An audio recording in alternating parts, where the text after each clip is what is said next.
विघ्नहर्ता श्री गणेश, श्री गणेश, श्री गणेश। शिक्षा का चरम स्तर होता है परीक्षा।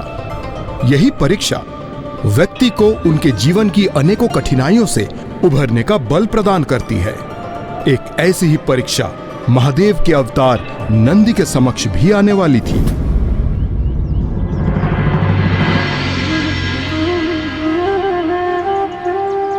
मैं तुम्हें आशीष देता हूं पुत्र। आज जो तुमने ज्ञान अर्जित किया है वो तुम्हें तुम्हारे जीवन की प्रत्येक परीक्षा के लिए तुम्हें सफलता दिलाएगा और तुम्हें तुम्हारे लक्ष्य अर्थात शिव दर्शन में समर्थ बनाएगा। तो क्या वास्तव में इंद्रदेव नंदी जी की परीक्षा लेने वाले थे लंकेश? इंद्रदेव कहाँ कोई कार्य एकाकी संपन्न करने में समर्थ हैं। वो तो अपने एक समूह को साथ लेकर गए, इसलिए अब एक नन्हे बालक को 6 देवताओं का सामना करना था। ओम नमः शिवाय, ओम नमः शिवाय, ओम नमः शिवाय। हमारी योजना के अनुसार यमराज आप आखेटक बनेंगे और भूदेवी आप मृग का रूप धारण करेंगी।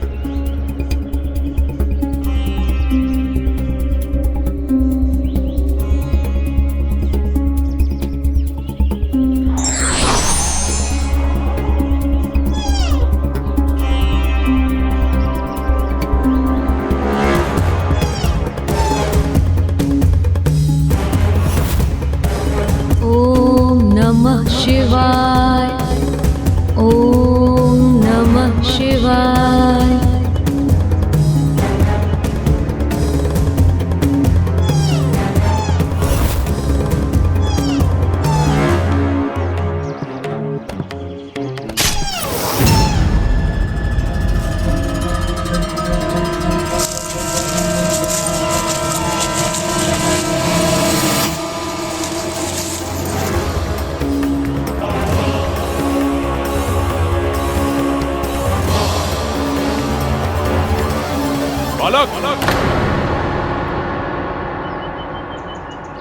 यदि तुमने किसी मृग को यहां आते हुए देखा है तो बताओ मुझे वो किस दिशा में गया है।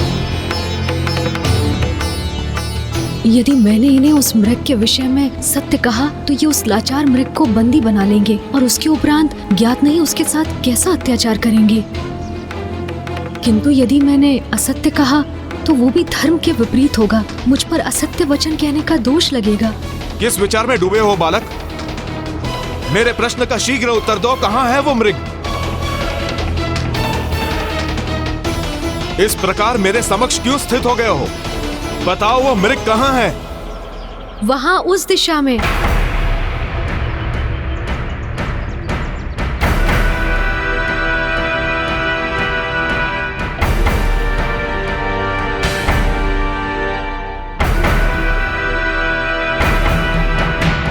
मैंने जैसे सोचा था बालक नंदी ने बिल्कुल वैसे ही किया। उसने यमराज से असत्य कहा।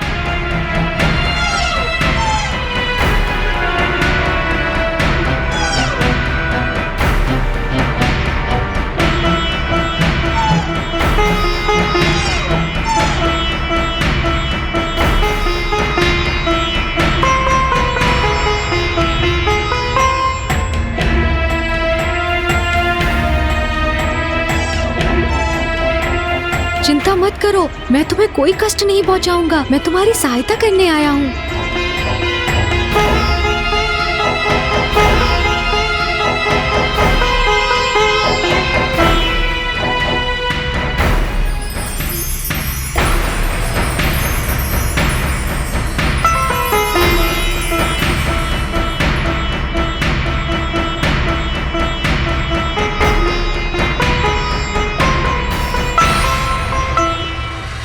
तो तुमने असत्य कहा मुझसे।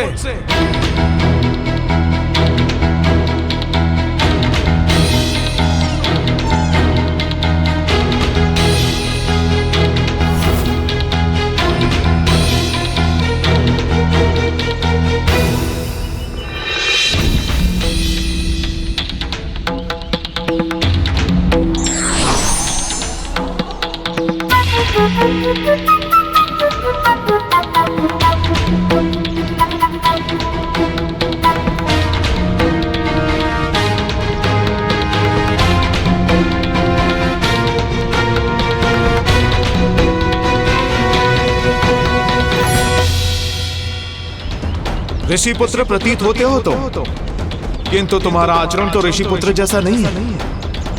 अपनी जिह्वा पे असत्य धारण करते हो तुम।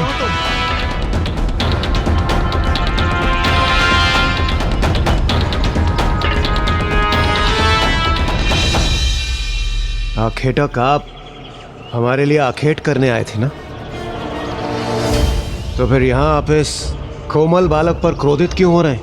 आप जिसे कोमल बालक पुकार रहे हैं ना राजन, वो मिथ्या वचन कहने वाला कपटी और अधर्मी बालक है। असत्य तो आप कह रहे हैं आखेटक महोदय, मैंने कोई अधर्म नहीं किया। देखिए देखिए, पुनः असत्य कह रहा है ये बालक। मैं तो आखेट रूपी मृग के पीछे पीछे यहाँ आया था, किंतु इसी ने मुझे भ्रमित कर दिया, दूसरी दिशा में भेज दिया, जबकि यह मृग इसी के साथ यहीं था। बालक, तुम ऋषि पुत्र हो और असत्य कहने से पहले तुमने तनिक भी संकोच नहीं किया। प्रतीत होता है तुम्हारे गुरु ने तुम्हारी शिक्षा में तुम्हें अधर्म का पाठ सिखाया है।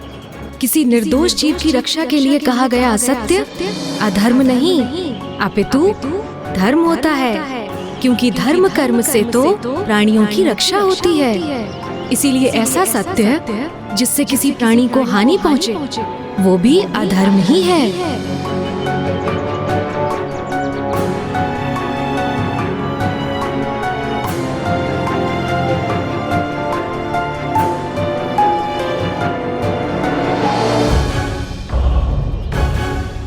धर्म कर्म का प्रवचन दे रहे हो, स्वयं को क्या बहुत बड़ा ज्ञानी मानते हो तुम?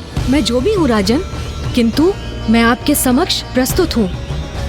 आप मुझसे पूछिए कि आप क्या प्रश्न करना चाहते हैं। यदि मैंने उचित उत्तर दिया तो आप में से कोई भी इस मृग को हानि नहीं पहुंचाएगा। इतना दम्भ है तुम्हें अपने ज्ञान पर? उचित है, मुझे तुम्हारी चुनौती स्वीकार है। मुझे मात्र 33 कोटि देवताओं के नाम ही बता दो।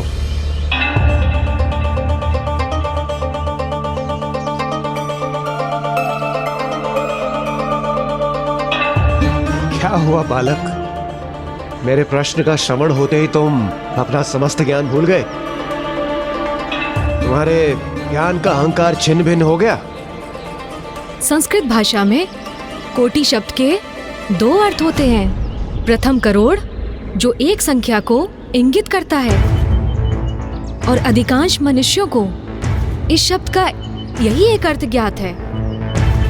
किंतु कोटि शब्द का दूसरा अर्थ है श्रेष्ठ प्रकार, जो देवताओं के संदर्भ में अधिक मान्य है। इसलिए 33 कोटि देवताओं का अर्थ 33 करोड़ नहीं, अपितु 33 श्रेष्ठतम देवताओं से संबंध रखता है। इसलिए आपके प्रश्न का उत्तर है राजन, 33 कोटि देवता, जिसमें 12 आदित्य, 8 वसु, 11 रुद्र, 1 इंद्र, 1 प्रजापति एवं 2 अश्विनी कुमार, जिनकी संख्या का संयोग हुआ 33। ओम नमः शिवाय, ओम नमः शिवाय, ओम नमः शिवाय। ओम मात्र संख्या ही ज्ञात है या उनके नामों से भी परिचित हो? 12 आदित्य इस प्रकार हैं: अंशुमान, आर्यमान, इंद्र, त्वष्टा, धातु, पर्जन्य, पूषा, भग, मित्र, वरुण, विवस्वान एवं विष्णु। ओम नमः शिवाय। मैं आपको 11 रुद्र के नाम भी बताता हूँ: शंभु, पिनाकी, गिरीश, स्थानु, भर्ग, भाव, सदाशिव, शिव, हर, शर एवं कपाली।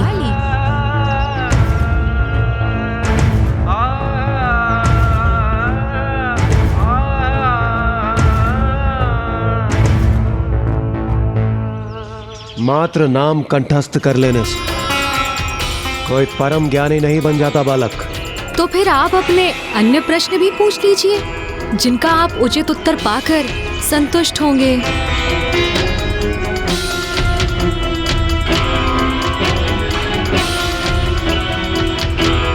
तो ये बताओ, स्त्री और पुरुष के मध्य अधिक श्रेष्ठ कौन है? स्त्री अर्थात माता आदिशक्ति एवं पुरुष अर्थात जगत पिता शिव। संसार की उत्पत्ति में दोनों का ही समान योगदान था, इसीलिए दोनों ही श्रेष्ठ हैं। किंतु यदि इन दोनों में से किसी एक को श्रेष्ठता प्रदान करना अनिवार्य है, तो मैं स्त्री को ही श्रेष्ठ कहूंगा, क्योंकि वो तो पुरुष को भी जन्म देती है।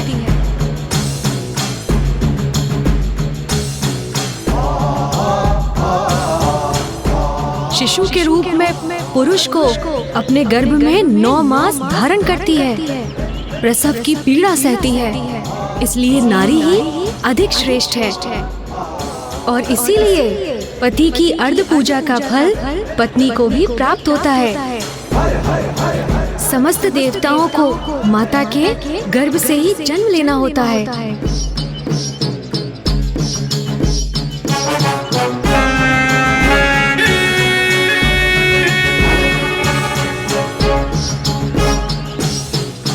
मैंने आपके समस्त प्रश्नों का उत्तर दिया, तो फिर आप इस निर्दोष निरीह प्राणी पर आघात करने के लिए क्यों आतुर हो रहे हैं? मेरा आपसे अनुरोध है, इसे कोई हानि ना पहुंचाइए। आखेटक हूं मैं, और आखेट करना मेरा धर्म है। राजन को मृग प्रदान करने का मैंने वचन दिया था, इसलिए हट जाओ मेरे मार्ग से।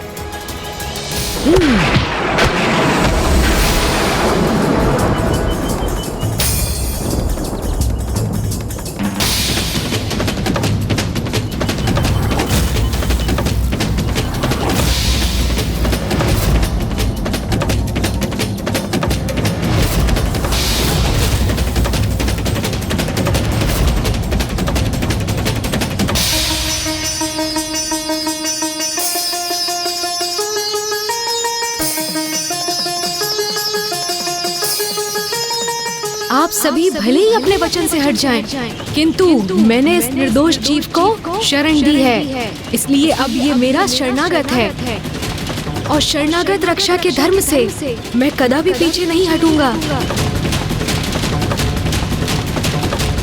अबोध बालक, हम 5 हैं और तुम मात्र 1, और फिर भी तुम इतना दुस्साहस कर रहे हो।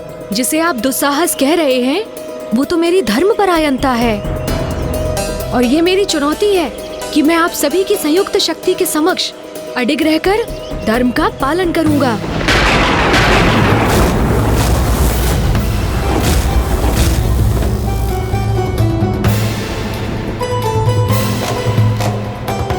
यदि आप सभी ने एक साथ मिलकर मेरे चरण यहाँ से डिगा दिए, तो मैं आपके और इस निर्दोष मृग के मध्य से हट जाऊंगा, अन्यथा आपको ही पीछे हटना होगा।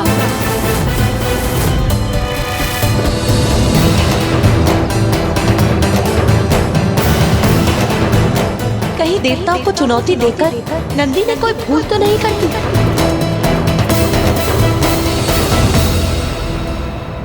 नंदी जी ने उन्हें चुनौती तो दे दी, किंतु उन्हें कहाँ ज्ञात था कि उनके समक्ष कोई साधारण राजा, आखेटक एवं सैनिक नहीं थे, अपितु स्वयं इंद्रदेव, यमराज एवं अन्य शक्तिशाली देवता थे। उनकी संयुक्त शक्ति का सामना कैसे किया नंदी जी ने?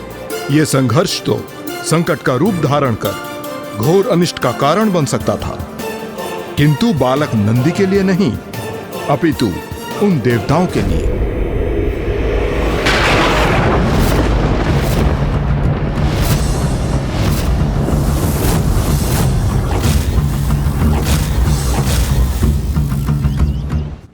मैं आपको एक बार पुनः स्पष्ट कर दूं, यदि आपको ये मृग चाहिए तो आपको मेरे चरण इस स्थान से डिगाने में सफलता प्राप्त करनी होगी। तभी आपको इस मृग को अपने साथ ले जाने की अनुमति होगी, अन्यथा इसे भूलकर लौटना होगा यहाँ से।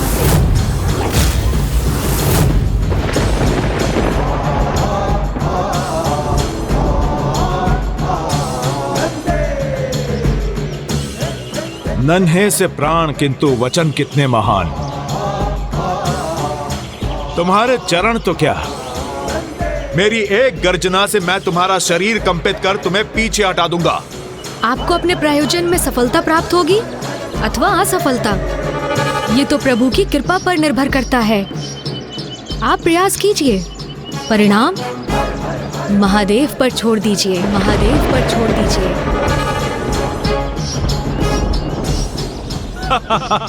मेरे समक्ष तो महायोद्धा भी भयभीत हो जाते हैं, तुम तो एक नीरे बालक हो। देवराज, दोनों में भला क्या समानता है? एक छोटा सा बालक कैसे स्थिर रह सकेगा यमराज के समक्ष?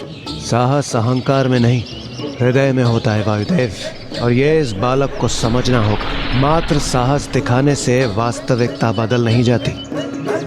यमराज के समक्ष होकर भी इस बालक को तनिक भी चिंता नहीं है। अद्भुत है नंदी का साहस, किंतु ये साहस कहीं नंदी के लिए संकट ना उत्पन्न कर दे, क्योंकि देवता उसे पराजित करने का पूर्ण प्रयास करेंगे और उनकी संयुक्त शक्ति का सामना करना कहीं नन्हे नंदी के लिए अत्यंत अहितकर सिद्ध हो जाए। कठोर परीक्षा के उपरांत ही मनुष्य का उत्तम चरित्र उजागर होता है, और प्रभु भोलेनाथ के प्रति नंदी की एकाग्रता ने पूर्व में ही प्रमाणित कर दिया है कि वो महादेव का परम भक्त है। और इस परीक्षा के उपरांत ये भी ज्ञात हो जाएगा कि बालक नंदी महादेव का सखा, उनका वाहन बनने योग्य है अथवा नहीं। स्मरण रखना बालक, तुमने स्वयं संकट को आमंत्रित किया है।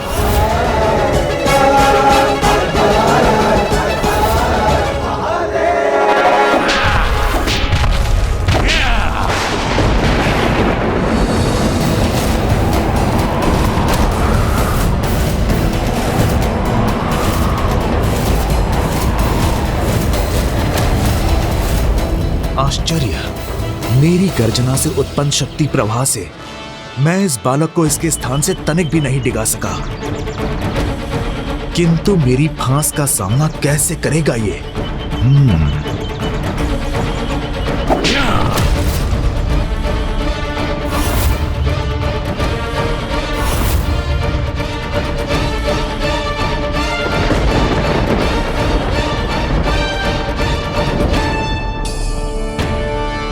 जैसे ही यमराज अपना फांस खींचेंगे, उसी क्षण ये बालक नीचे गिरेगा। यमराज की फांस इसे अवश्य पराजित करेगी। एक निरीह बालक की कितनी कठोर परीक्षा, क्या ये उचित है देवराज? किंतु इसकी कठिन परीक्षा लेने पर हमें ये ज्ञात होगा, ये महादेव के सखा एवं वाहन बनने योग्य हैं अथवा नहीं।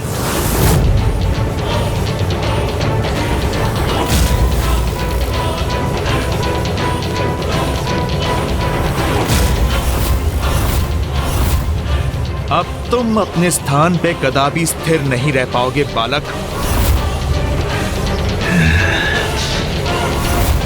ओम नमः शिवाय, ओम नमः शिवाय, ओम नमः शिवाय, ओम नमः शिवाय, ओम नमः शिवाय,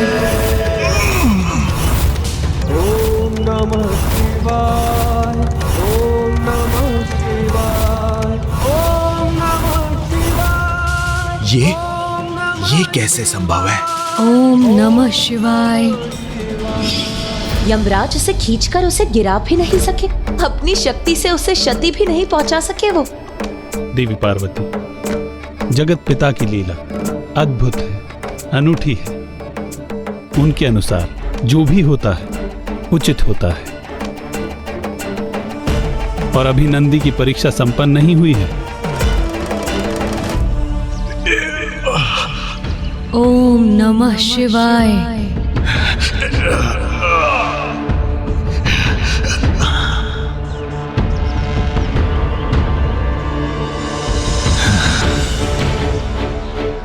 बालक, इतनी उद्दंडता तुम्हारी, तुम मेरा उपहास कर रहे हो।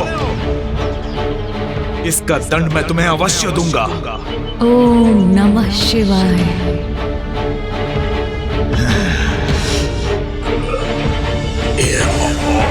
ओम नमः शिवाय। अपने संपूर्ण समर्थ का प्रयोग करूंगा, किंतु तुम्हें अपने स्थान से हटने पर विवश अवश्य करूंगा। ओम नमः शिवाय।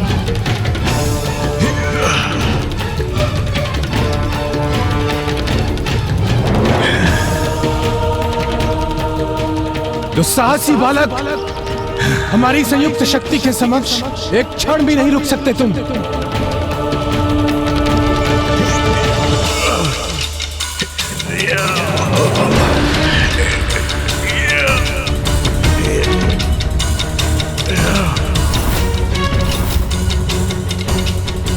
महादेव, शिव शंकर शंभु।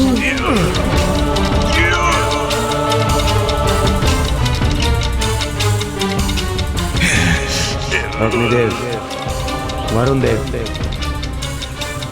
अब दोनों के भी आगे बढ़ने का समय आ गया है। नहीं बहन पार्वती, इस परीक्षा को हम तब तक नहीं रोक सकते जब तक बालक नंदी प्रभु का सानिध्य प्राप्त करने हेतु स्वयं को प्रमाणित नहीं कर देता। किंतु लंकेश, देवगण नंदी जी की इतनी कठोर परीक्षा क्यों ले रहे थे? इंद्रदेव अपने स्वभाव से विवश थे और बालक नंदी से उस संघर्ष में वो तो भूल ही गए थे कि वो किसकी परीक्षा लेने आए हैं।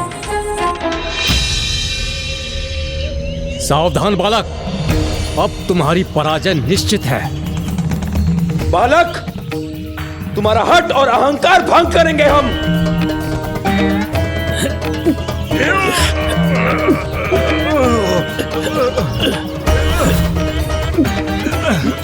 अब इनकी संयुक्त शक्ति इस बालक को अवश्य प्रभावित करेगी।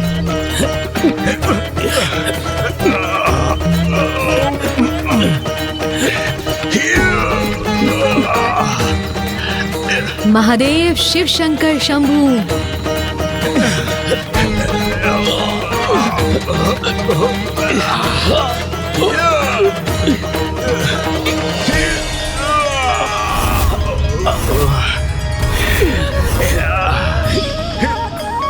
अब तो मुझे पूर्ण विश्वास होने लगा है कि नंदी स्वामी का सखा और वाहन बनने की योग्यता प्राप्त कर चुका है। श्री हरि नारायण की ये मंद मुस्कान क्या संकेत दे रही है?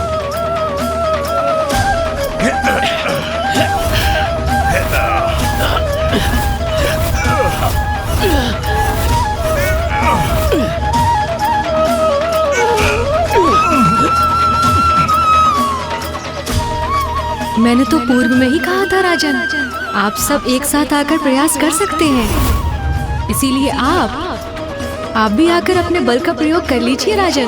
बालक, इतना दंभ तुम्हारा, जो तुम मुझे चुनौती दे रहे हो, तो फिर इसका परिणाम भुगतने के लिए तैयार हो जाओ।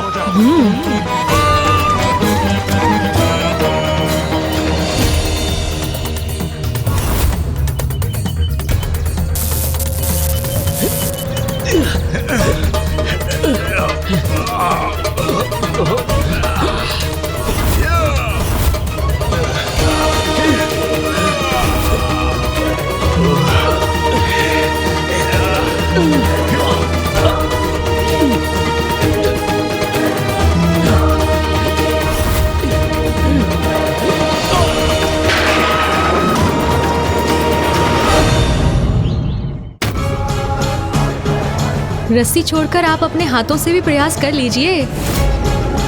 कहीं असफल होने के बाद ये ना कहें बालक नंदी ने आपको पूर्ण अवसर नहीं प्रदान किया।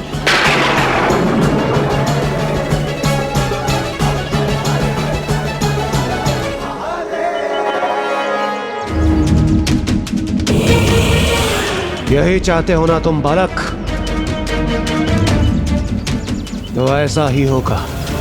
तुम्हारी पराजय निश्चित होगी और वो मृग जिसकी तुम रक्षा कर रहे हो उस पर भी हमारा अधिकार होगा।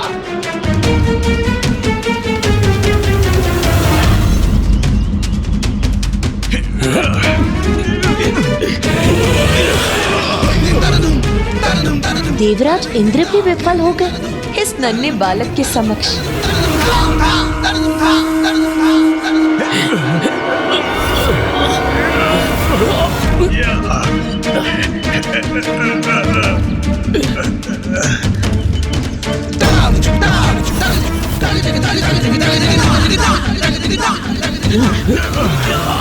महादेव शिव शंकर शंभू, महादेव शिव शंकर शंभू।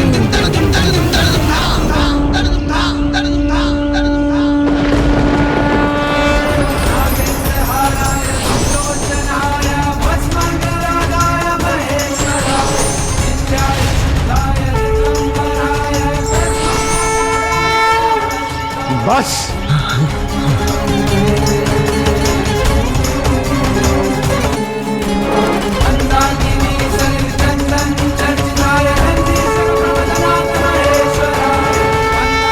प्रणाम महादेव।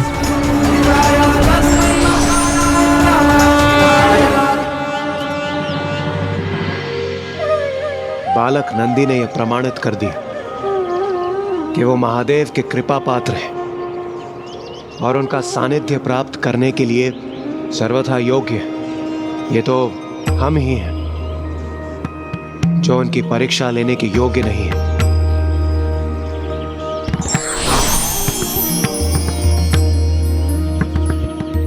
यदि मैं आपको पहचानने में कोई त्रुटि नहीं कर रहा हूँ तो आप इंद्रदेव हैं ना? आप सभी को मेरा सादर प्रणाम। हे अति बलशाली बालक नंदी, आपसे हमें पहचानने में कोई त्रुटि नहीं हुई।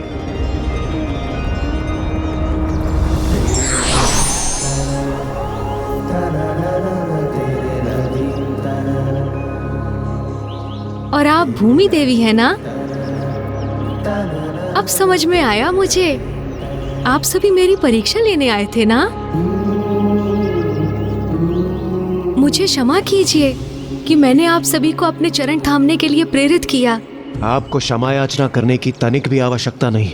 ये तो केवल आपकी परीक्षा का भाग था जिसमें आपने संपूर्ण बल और साहस के साथ स्वयं को सर्वश्रेष्ठ सिद्ध किया है और हमें भी अत्यंत प्रभावित किया है आपने। आप सर्वथा महान हैं नंदी जी, और ये आपकी धर्म शक्ति का ही प्रभाव है कि हमारे समस्त प्रयासों के उपरांत भी आप अपने स्थान पर अडिग रहे। सत्य है, आप श्रेष्ठ धर्मज्ञ हैं, धर्म के ही अवतार हैं। हम आपको आशीर्वाद देते हैं। आज से आप धर्मज्ञ नंदी के नाम से विख्यात होंगे। नंदी के नाम से विख्यात होंगे। नंदी के नाम से धर्मज्ञ नंदी के नाम से विख्यात होंगे। धर्मज्ञ नंदी के नाम से विख्यात होंगे।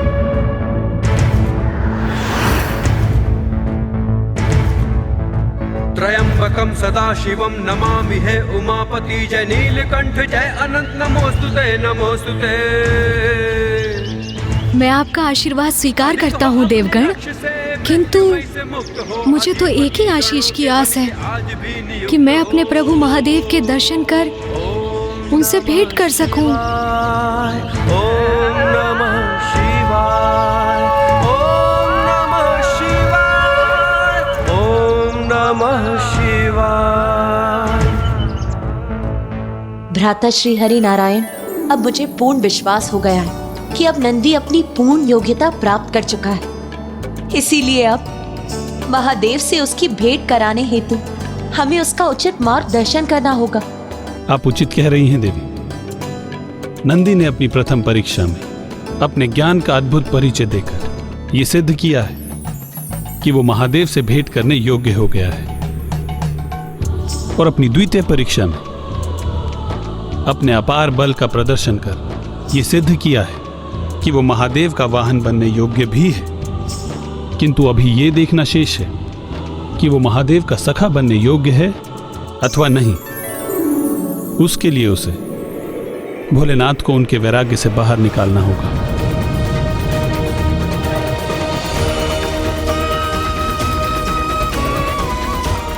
ये नंदी की अंतिम चुनौती, अंतिम परीक्षा होगी और उसमें सफल होकर अपने सखा को पुनः उसके गृह लौटने के लिए प्रेरित कर अपने धर्म का निर्वाह करेगा और ये प्रमाणित करेगा कि वो जगत पिता का सखा बनने के योग्य भी है। किंतु ऐसा कैसे कर सकेगा वो? आप चिंता न कीजिए देवी, स्वयं देवराजेंद्र उनका मार्गदर्शन कर उन्हें उचित पथ पर लाएंगे। और इस प्रकार इंद्रदेव के मार्गदर्शन पर नंदी उस घोर तपस्या में लीन हो गए, जिसका उद्देश्य उनकी अंतिम परीक्षा के रूप में महादेव को उनके वैराग्य से बाहर लेकर आना था। ज्ञान अल्प तब किया अमरता का था पाया वर शिव जी जो प्रसन्न हुए। ओम नमः शिवाय, ओम नमः शिवाय। कठोर परीक्षा के उपरांत ही व्यक्ति के उत्तम चरित्र का निर्माण होता है। इसलिए व्यक्ति के जीवन में परीक्षा का होना भी आवश्यक है।